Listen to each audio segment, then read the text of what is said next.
చాలామంది ఒక ప్రశ్న వేస్తుంటారు, వివేకానందుడిని సంఘ పరివార్తో కలిపి ఎందుకు చూస్తున్నారు అని.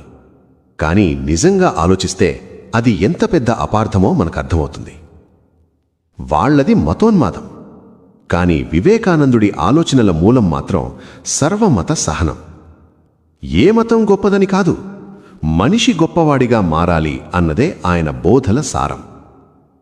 వివేకానందుడు మాట్లాడింది పరలోక సుఖాల గురించి కాదు, కళ్ల ముందు కనిపిస్తున్న ఆకలి గురించి, అంటరానితనం గురించి, బతికే మనుషుల బాధ గురించి. ఆకలితో అలమటిస్తున్న వాడికి దేవుడి పేర్లు వినిపించకపోవచ్చు, ముందు అన్నం కావాలి అని ఆయన గట్టిగా చెప్పాడు. ఆకలి నుండి ఆర్తులను కాపాడాలన్నదే ఆయన మనసులో ఎప్పుడూ మండిన వేదన. అందుకే ఆయన పిలుపు స్పష్టం. బలహీనంగా కాదు, భయపడే మనిషిగా కాదు. ఉక్కు నరాలు కావాలి, ఇనుప కండరాలు కావాలి, ధైర్యం కావాలి, సాహసం కావాలి.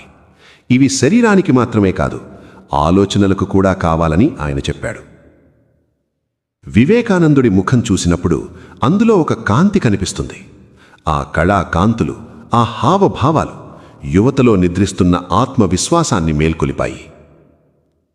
అతను ఎప్పుడూ మూఢ హిందువు కాదు, ఆలోచన లేని ఆచారాల్ని నమ్మినవాడు కాదు. అతనొక హేతువాద హిందువు, ప్రశ్నించే హిందువు, మనిషిని కేంద్రంగా చూసిన హిందువు. అందుకే వివేకానందుడు ఒక మతానికి పరిమితమైన వ్యక్తి కాదు. అతనొక మహా చైతన్య సింధువు, సకల జనుల బంధువు. ఈ మాటలన్నీ రాసింది కవి తమ్మినేని అక్కిరాజుగారు, హైదరాబాద్ నుంచి, వివేకానందుని 163వ జయంతి సందర్భంగా.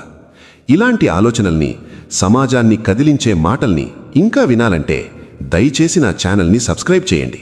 మీ ఒక్క సబ్స్క్రిప్షన్ ఇలాంటి గొంతులకు మరింత బలమిస్తుంది.